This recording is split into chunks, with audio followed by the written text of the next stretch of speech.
নমস্কার বন্ধুরা, মেঘার সাথে বাঙালিয়ানার আরও একটি নতুন পর্ব দেখার জন্য আপনাদের সবাইকে স্বাগত। অনেক বন্ধুদের রিকোয়েস্টে আজকের পর্বে আপনাদের সাথে আমি শেয়ার করছি সুস্বাদু এবং স্বাস্থ্যকর ডালিয়ার পোলাওয়ের রেসিপি। অনেকেই আমায় জানিয়েছেন যে ডালিয়ার পোলাও রান্না করলে সেটা একটু স্টিকি বা আঠালো টাইপ হয়ে যায়, সেই জন্য আজকের পর্বে থাকছে বেশ কিছু টিপস অ্যান্ড ট্রিক্স যাতে ডালিয়ার পোলাও একদম সুন্দর ঝরঝরে হবে। তাহলে চলুন আজ এই রেসিপিটাই দেখে নেওয়া যাক। প্রথমে ডালিয়াটা আমি শুকনো কড়াইতে বা শুকনো খোলায় ভেজে নেব। এতে ডালিয়ার মধ্যে যে আঠালো ভাবটা থাকে, মানে রান্না করার পর ডালিয়ার মধ্যে যে আঠালো স্টিকি ভাবটা থাকে, সেটা কিন্তু একেবারেই হবে না এইভাবে শুকনো কড়াইতে যদি ডালিয়াটা ভেজে রান্না করা হয়। আর এখানে আমি 300 গ্রাম ডালিয়া নিয়েছি, তবে আমি পুরোটাই কিন্তু রান্না করব না আজকে। আমি পুরো ডালিয়াটা একসঙ্গে শুকনো কড়াইতে ভেজে নিচ্ছি, মানে এইভাবে ড্রাই রোস্ট করার পর ডালিয়াটাকে ঠান্ডা করে এয়ারটাইট কন্টেনারে ভরে এটাকে স্টোর করে রাখলে 6 মাস পর্যন্ত ডালিয়াটা একদম ভালো থাকবে, এতে কিন্তু পোকা ধরার কোনো চান্স থাকবে না। ডালিয়াটার কালার দেখুন একদম হালকা ব্রাউন হয়ে এসেছে। 3-4 মিনিট সময় ধরে মিডিয়াম ফ্লেমে আমি এটাকে ভেজে নিয়েছি। তারপর আমি একটা প্লেটের মধ্যে ডালিয়াটা নামিয়ে নিচ্ছি। এবার ডালিয়াটাকে ঠান্ডা হতে দেব। প্লেটের মধ্যে একটু ছড়িয়ে দিলাম। ঠান্ডা হওয়ার পর আমি এরকম একটা বাটিতে করে 1 বাটি ডালিয়া তুলে নিয়েছি। এটা আমি আজকে রান্না করব। আর বাকি ডালিয়াটা আমি একটা এয়ারটাইট কন্টেনারে ভরে রেখে দিচ্ছি। এটাকে স্টোর করে রাখা যাবে 6 মাস পর্যন্ত। আপনারা অনেক বেশি পরিমাণেও ডালিয়া এভাবে স্টোর করে রাখতে পারেন। তো এই ডালিয়াটা আমাদের প্রথমে ভালো করে পরিষ্কার করে ধুয়ে নিতে হবে। একটা ছাঁকনির ওপরে রেখে দেবেন ডালিয়াটা, তাতে কিন্তু ডালিয়া নষ্ট হওয়ার চান্স থাকে না। 3-4 বার ডালিয়াটাকে জল পাল্টে ধুয়ে নিতে হবে। তারপর এটাকে ছাঁকনির ওপরেই এভাবে রেখে দিতে হবে, তাতে ডালিয়ার এক্সট্রা জলটা ঝরে যাবে। এবার চলে যাচ্ছি মেন রান্নার প্রসেসে। একটা কড়াই ভালো করে গরম করে তার মধ্যে আমি 1 চামচ মতো ঘি দিয়ে দিলাম।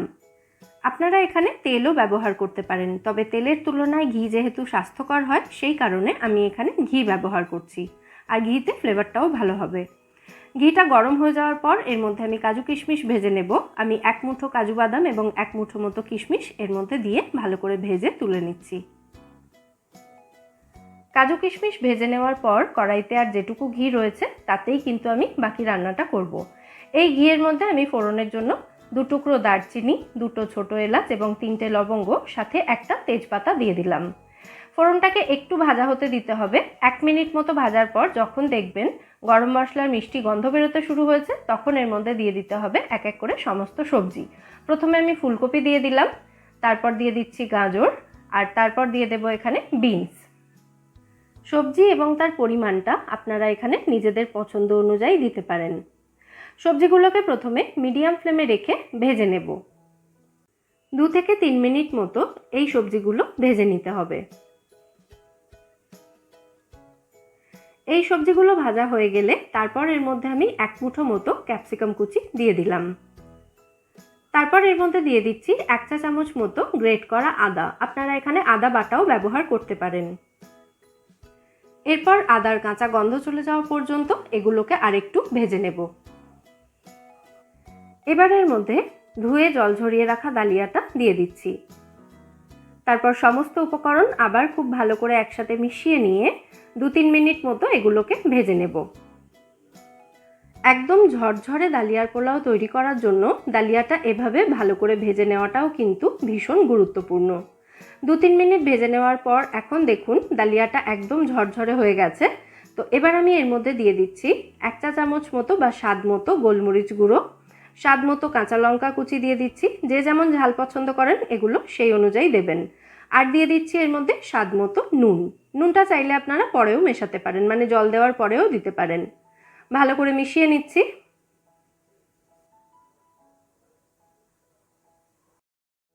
এবার আমি এর মধ্যে জল দেব।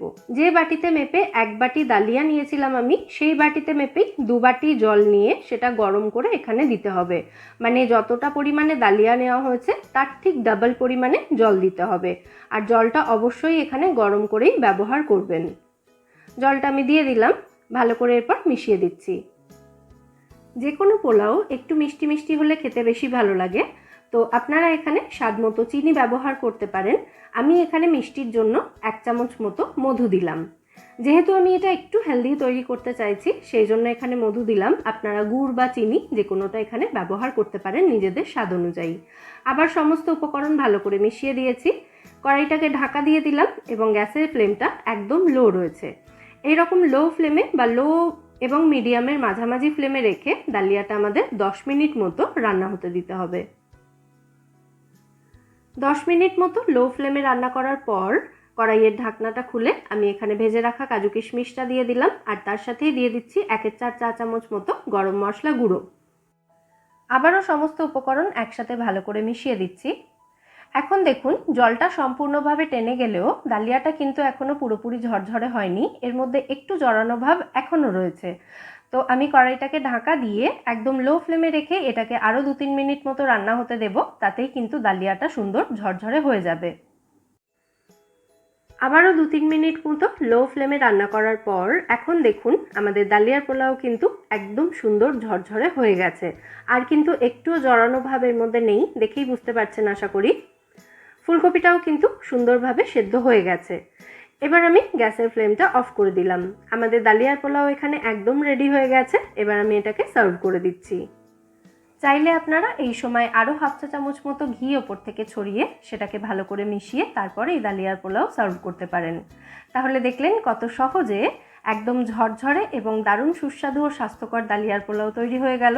অবশ্যই রেসিপিটা আপনারা বাড়িতে ট্রাই করে আমায় জানাবেন এই ডালিয়ার পোলাওয়ের রেসিপি আপনাদের কেমন লাগলো। রেসিপিটা ভালো লাগলে ভিডিওটাকে বরাবরের মতো একটা লাইক এবং শেয়ার করার অনুরোধ রইল। ফিরে আসবো নতুন কোনো রেসিপি নিয়ে। সবাই সুস্থ থাকবেন, ভালো থাকবেন এবং সবাইকে খুব ভালো রাখবেন।